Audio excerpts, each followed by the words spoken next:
बात करती हूँ फिर से मैं इकोनॉमिक ज्योग्राफी जो कि बीपीएससी मेंस के लिए है।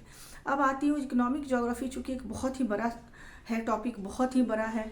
और इकोनॉमिक ज्योग्राफी में एक और ट्रेंड है कि यहाँ के थिंकर से भी क्वेश्चन पूछे जाते हैं। ठीक है, थिंकर को जैसे जिमरमैन का एक बहुत फेमस स्टेटमेंट है कि संसाधन होते नहीं बनाए जाते हैं। ये स्टेटमेंट भी पूछा जा सकता है आपसे, तो इस स्टेटमेंट को अच्छे से हमेशा तैयार करके रखें। तो और इकोनॉमिक ज्योग्राफी में तो सबसे पहले जियोलॉजी को आप जोड़ लेंगे, जितने भी रॉक सिस्टम को अच्छे से पढ़ लेंगे किस एरा में। और दूसरी इम्पॉर्टेंट कि किस एरा में सबसे जो कि बहुत मुझे टफ लगता है, ठीक है, ये होता है कि किस एरा में कौन सी घटनाएं हुई। सिल्यूरियन, डेवोरियन, अपर कार्बोनिफेरस, जुरैसिक में, इन सारी चीज़ों को आपको एज ए ज्योग्राफी ऑप्शनल आपका है, तो इन सारी चीज़ों को एक बार सीक्वेंस के साथ समझ लेंगे। क्योंकि जब तक ये नहीं समझेंगे आपको हिमालय का इवोल्यूशन समझ में नहीं आएगा। क्योंकि हिमालय का इवोल्यूशन यही तो है, पीरियोडिक है। इस पीरियड में ये हुआ, 78 मिलियन ईयर में ये होगा, उसके बाद सेकेंड स्टेज जो आया 55 में आया, 30 में आया, 10 में आया, अभी भी वो अपलिफ्ट कर रहा है। तो आपको ये समझना होगा कि कब कब कोलैप्स हुआ वो यूरेशियन प्लेट से। ठीक है, सबडक्शन जोन क्या होता है, जियोसिंक्लाइन कहाँ बनता है, ये सब सारी चीज़ें जियोमॉर्फोलॉजी का पार्ट है। लेकिन आपको थोड़ी चीज़ें समझनी पड़ेंगी, क्योंकि सबको आप कोरिलेट करेंगे तो मुझे लगता है वहाँ जाने के बाद इकोनॉमी ज्योग्राफी शुरू होता है। इकोनॉमी तो वो कर लेंगे। उसके बाद देखेंगे कि वर्ल्ड के जितने भी मिनरल रिच स्टेट्स हैं, स्टेट्स कहने का मतलब वहाँ के क्षेत्र, जगह, प्रोविंस, जैसे चाइना सबसे ज़्यादा आज के डेट में है, ऑस्ट्रेलिया है, ऑस्ट्रेलिया का नॉर्थ है और वेस्टर्न पार्ट है।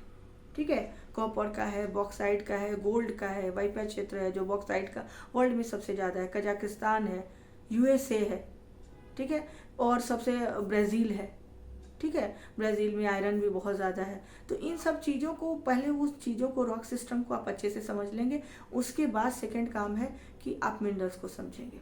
ठीक है, और मिनरल्स को समझने के बाद उनके एक याद करने वाली इसमें फैक्टर ये है कि आप उसकी लिस्ट बनाएंगे मिनरल्स की, हर 7-8 वर्ल्ड के जो क्षेत्र हैं इंपॉर्टेंट, जो मैं बता दूंगी। ठीक है, वहाँ से आप लेंगे, उस क्षेत्र को समझेंगे और उसके आगे आप बनाएंगे कौन सा मिनरल कहाँ पाया जाता है। स्पेसिफिक नेम भी होता है कि ये क्षेत्र यहाँ पे है।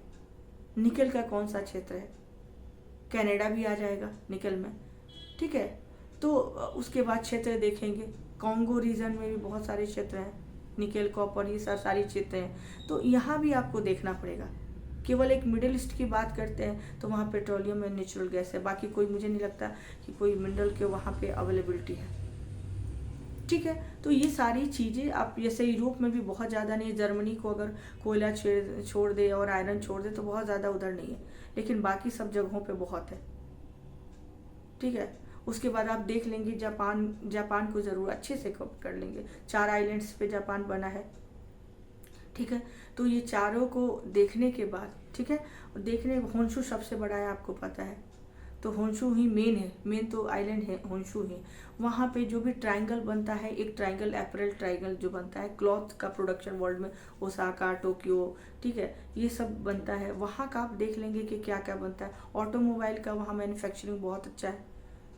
ठीक है, ये सारी चीज़ ले लेंगे, क्योंकि जापान में रॉ मटेरियल कुछ भी नहीं है उनके पास, आई थिंक कुछ भी नहीं है। वो सारा क्या करते हैं, इम्पोर्ट करते हैं। उनकी उनकी टेक्नोलॉजी इसलिए भी बहुत अच्छी है कि वो टेक्नोलॉजी के आधार पे उनका डेवलपमेंट होता है। वो सारे जगहों से, वर्ल्ड के हर क्षेत्र से, हर कोने से रॉ मटेरियल मंगाते हैं, बहुत सस्ते मंगाते हैं, अपनी टेक्नोलॉजी का यूज़ करके वो रिसोर्स बनाते हैं, उसको रिसोर्स के रूप में, रॉ मटेरियल को रिसोर्स के रूप में कन्वर्ट करके और फिर सेल करते हैं। तो एक तरह का वो प्रोडक्शन हाउस है, प्रोडक्शन हब है। ठीक है, तो ये समझ लेंगे। चाइना में आज के डेट में बहुत ज़्यादा मिनरल्स की अवेलेबिलिटी, बहुत ही ज़्यादा, वर्ल्ड में सबसे ज़्यादा कोल प्रोडक्शन भी चाइना में है। तो उनके क्षेत्र को आप समझ लेंगे, क्योंकि उनका क्षेत्र थोड़ा सा कॉम्प्लिकेटेड होता है, ऐसे ऐसे सारे सिमिलर वर्ड्स लगते हैं, तो उनके क्षेत्र को देख लेंगे। लास्ट ईयर एक किसी एग्ज़ाम में म्यांमार से रिलेटेड पूछिएगा, वहाँ पेट्रोलियम से रिलेटेड पूछ गया है, सीतवे पोर्ट पूछा जा सकता है।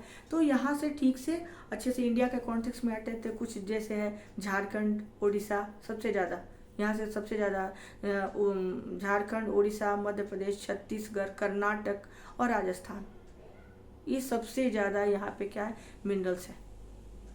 इंडिया के कॉन्टेक्स्ट में।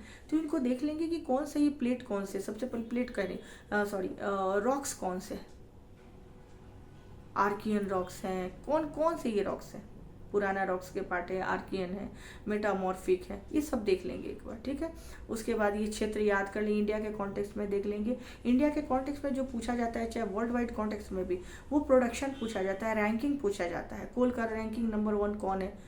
और दो चीज़ें होती हैं, या फिर प्रोडक्शन होता है या रिजर्व होता है, दो ही क्वेश्चन बनते हैं ज़्यादातर, या फिर उनके क्षेत्र से रिलेटेड क्वेश्चन पूछता है कि ये जो मिनरल्स है वो कौन से क्षेत्र, ये जो एरिया है उसमें सबसे ज़्यादा ये कौन सा मिनरल पाया जाता है, कोई भी फेमस रीजन दे देगा, तो आपको वो समझना है। और प्रोडक्शन सबसे ज़्यादा पूछा जाता है कि अगर इंडिया के कॉन्टेक्स्ट में सबसे ज़्यादा कोल प्रोडक्शन कहाँ होता है, तो दो चीज़ें हैं, कोल एक प्रोडक्शन होना, एक रिजर्व रहना। आपके पास रिजर्व है लेकिन आप प्रोडक्शन कम कर रहे हैं, या फिर इधर आपकी पॉलिसी हो सकती है या फिर लैक ऑफ टेक्नोलॉजी हो सकती है, दोनों चीज़ें हो सकती हैं। तो ये समझ के चलना है कि प्रोडक्शन सबसे ज़्यादा कहाँ होता है और रिजर्व कहाँ है इंडिया के। और जरा मैं ये कहना चाहूँगी कि मैप पे आप उड़ीसा को अच्छे से देख लेंगे, उड़ीसा और झारखंड को बहुत अच्छे से देख लेंगे, ठीक है। ये कोल के सबसे coal, nickel, bauxite, copper, iron, uranium तो आपको पता है इंडिया में सिर्फ अभी तो और भी जगह मिले हैं, लेकिन जादूगोड़ा, ठीक है, जो ईस्टर्न क्या है सिंहभूम डिस्ट्रिक्ट में है। तो ये सारी चीज़ों को एक बार मैप पे अच्छे से कर लेंगे, आपके लिए बहुत इजी हो जाएगा। नेक्स्ट वीडियो में मैं शेयर करूँगी कि और क्या क्या है जो बीपीएससी मेंस के लिए, ज्योग्राफी के लिए इम्पॉर्टेंट है और जल्दी आप उसे कवर कर सकते हैं। तब के लिए थैंक यू।